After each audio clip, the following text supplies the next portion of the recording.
ai Prabu kasaha karaja hah Malik Yaumidin maksudna sing sok hartikeun Malik Yaumidin nu ngaratuan di poe akhir atawa nu ngarajaan di poe akhir Malik Yaumidin teh hartina teh kitu raja di urang-urang Sunda boga karuhun baheula nepi ka jadi keyakinan dina dirina nyaeta Prabu Siliwangi ai Prabu kasaha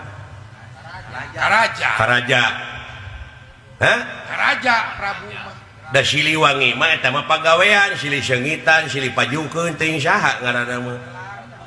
gelar jadi ai Prabu kasaha karaja ayeuna Malik Yaumidin nu ngarajaan di poe akhir hah ai memeh Malik Yaumidin naon iya kana bodoh teu bisa lain memeh Malik Yaumidin mah Ar-Rahmani Ar-Rahman Nirrahim Malik Yaumidin ai Ar-Rahman Nirrahim naon hartina cek akang welas jeung asih ai moto Siliwangi naon welas asih Sili asa Sili asuh Sili asih gini eta barangna mah anger eta bahasana nu beda teh beda sebutan dina bahasa geuninganna beda teh awal sana pek jelema nu Sili asa Sili asuh Sili asih dawuh Rasul nalika bade maot para sahabat lamun hayang panggih jeung kami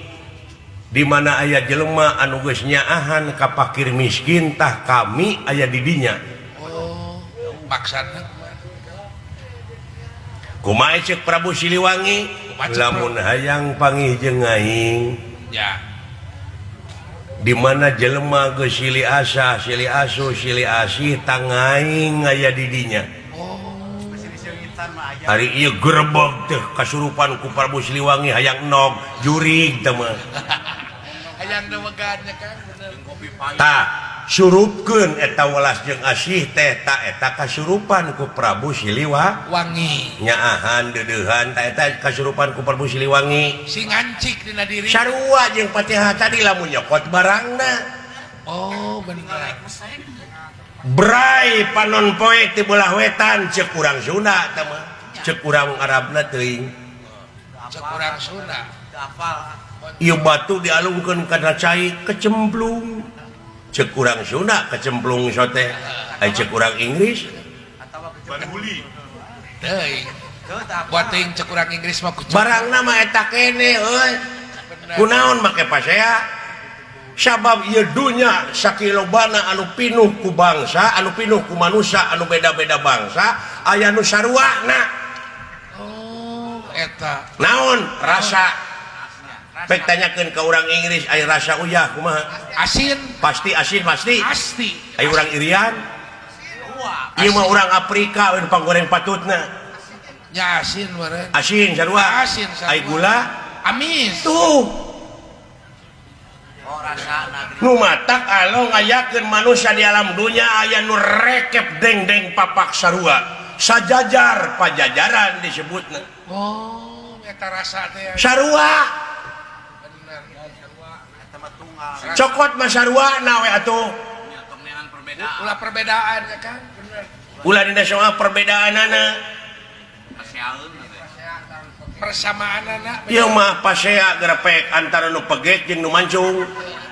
pada eta kene sesebutanna mah pada eta kene malah ceuk anekdotna ieu mah ceuk anekdotna bakang hah naon cek anet cenah waktu nyieun urang Afrika mah cenah pangeran teh harita teh keur ngalewas heula jadi we tutung aya anu baruleh harita teh percaya cenah dijahit we baru kana geus asak tak anu geus asak mah urang Sunda hideung teuing teu nya sawo mateng disebut ge tuh jadi pegek teuing teu mancung teuing teu dan matak lamun aya urang Sunda anu pegek teuing ta eta teh tong diaku urang Sunda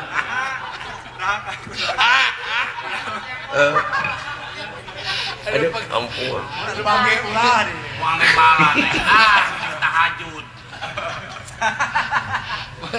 nya bener Kang yang bejakin ke padada. ayo ampun tah gitu jadi atuh kumaha sok bersihkeun hate bersihkeun Bersihan hati ulang bersihan baju. gitu tanya bener Kang kudu dewek bersihan mah kitu sote ngabejaane kasih lain ngelingan Ulang kamandinaan. jadi urang teh balik lalajo teh ulah nepi ka polos ngan seri wungku tapi kudu nambahan ilmu syakur perkara nu datang kana diri urang boh nu kadenge boh nu katingali lamun teu jadi ilmu rugi aja bawain balik sekolah tuh tak ieu dongeng ieu teh mudah-mudahan wae cing jadi bahan peledak bahan pikiran bahan pikiran ngeun pikir keselamatan orang tidurnya ayeuna kudu antaran dina agama we ku beda-bedana geura sok sanajan bari agama beda-beda aliran ngan anu leuwih bahaya pisan aya aliran anu teu satuju kana maksud tujuan pamarentah jeung rek ngaberontak lumata kadulur-dulur nu di kampung bisi aya jelema anu datangna make pakaian-pakaian jiga religius jiga ya kade jiga manehna teh orang-orang religius mung wawuh tah jeung tatangga asupna ka kampung teh susulumputan sing dicuriga ku urang kudu aya curiga mah kudu bisi ieu mah bisi kajadian cara nu geus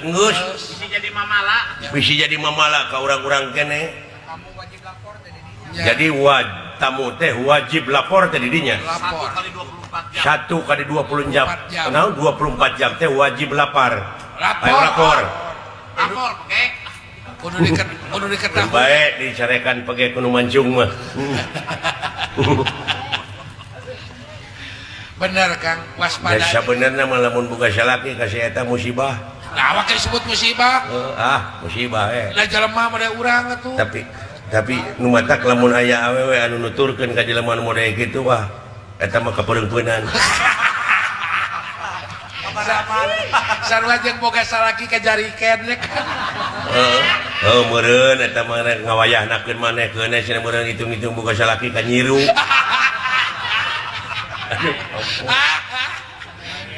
Abdi jalmi soleh kan. Kan sok nyeri abdi menukaran itu sekarang sok nyeri abdi nukaran itu sekarang milik.